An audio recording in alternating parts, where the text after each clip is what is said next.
This song is dedicated to Patrice, a young black female in the 11th grade, and all the other students who are just like her. Those who choose to remain silent, never disrupting, never disobeying, never a problem. Hey, what you say in your rant? Are you talking about dropping out? Cause you can't. If you start naming things, kids are gonna do it. Like when the teacher says abstinence and students stop screwing. It seems the rhetoric doesn't match the reality. Critical conversation is becoming a fallacy. Either think they're unteachable or impose meritocracy, but the world isn't colorblind. Students see the hypocrisy. So who does it benefit when we silence the voices?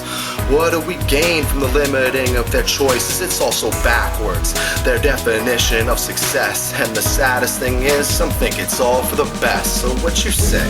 Our teacher's intent is not malicious. It is simply misinformed and misappropriated. It is a dangerous combination of ignorance and ill advice that directs our current policies. Though the actions of our institutions are not necessarily suspect, they are certainly susceptible to the influence of human defect. It is the 21st century's inclination towards simple solutions rather than complex explorations that is at fault. But please do not continue to deny our students a voice in the managing of such dilemmas. Hey, what you say, little man? Are you talking about racism? No, you can't. That would only discourage you and provide an excuse when we would rather encourage you by hiding the truth. Just deny the inequity, supervise with authority, provide the dichotomies and psychologize society. But the problem is the problems aren't individual. They're systematic, institutional, and residual, stemming from a unidirectional and invisible process where knowledge is not created. Instead, it's told to you. Our classrooms are overcrowded because of these elephants.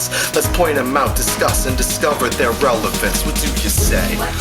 Those who can do, but those who know why teach. So why do we teach? I have to believe it is so that every student may be given a choice, but beyond that it is also to give every student a voice. We cannot continue to ignore the issues that are affecting our youth.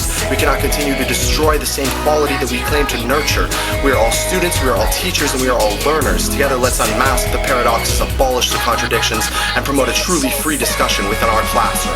So what did she say? Nothing. Now what is she paid? Nothing. What did they see is the problem when getting good grades? Nothing. But it should be deafening, the sound of the silence. What's more dangerous than the violence is the instinct to hide it. So yo, why don't we talk about the things that are relevant? Discuss drugs, teachers, cause your students are selling them. Facilitate a dialogue, don't just hand out a warning. And remember, just defining abortion is not informing. When the truth comes out and the names get said and the fear it slips away, that's when it's all for the best, for the students' interest. Ask them, what do you say?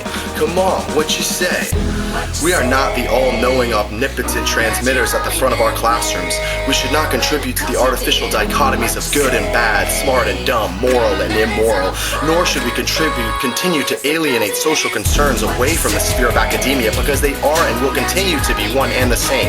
As for Patrice, we must ask ourselves, by saying nothing, by making the conscious decision to remain silent, what did she say?